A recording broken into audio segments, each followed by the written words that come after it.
Kapag ikaw ay pinili na mag-asawa, inilagay ang sarili, inihiwalay ang sarili sa mga magulang dahil nagsarili ka ng pamilya, dapat hindi ka na nag-iigib ng bigas sa palabigasan ng mga magulang mo. Kapat, ang mga agila po ay hindi kumakain ng patay na hayop o kaya'y ng karne. Kakaiba siya sa mga ibang uri ng hayop, hindi kagaya ng betre, hindi kagaya ng leon, ng hayana, ng iba pang mga hayop. Kumakain sila ng mga tira-tirang karne ng kapwa nila, mga hayop. Pero ang agila, hindi kumakain ng tira-tirang karne na nilapa ng ibang hayop. Araw-araw siyang nanguhuli ng kanyang sariling sariwang pagkain. Anong ibig sabihin? Ang agila ay hindi umaasa sa iba. Yan ang magandang katangian ng agila na dapat na maging katangian ng mga anak ng Diyos na hindi palaasa sa iba.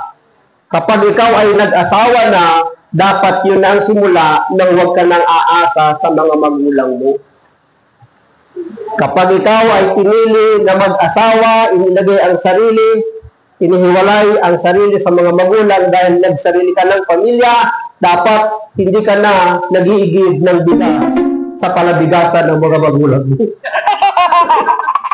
Ang iba kasi maraming ganun nag-iigib ng bigas, nag-grocery sa bahay ng kanyang mga magulang. Huwag palaasa.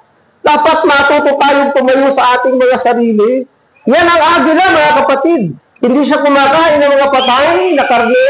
Hindi pwede para sa kanya ang pwede na. Araw-araw siyang naghahunting. Hindi siya umaasa ng tira-tira ng iba. Kaya nga yung mga naglilingkod, lalo po yung mga preacher, dapat hindi umaasa sa kanyang pag-outreach, sa paghahayo. Dapat gumagawa siya ng paraan para may mapagkakitaan, para makasuporta sa kanyang buhay paglilingkod. Hindi tayo dapat umaasa sa tao. Dapat umasa tayo sa Diyos. Sa pamamagitan ng ating pag-asa sa Diyos, gagawa tayo ng daan, ng way, para doon padaluin ng Diyos yung pagpapalang ipapadala niya sa bawat isa sa atin. Sabihin mo sa katabi mo, manok ka o agila? Di ba? Pero kahit yung manok, pag umaga, nagkakakalkal pa rin ang pagkain niya, di ba?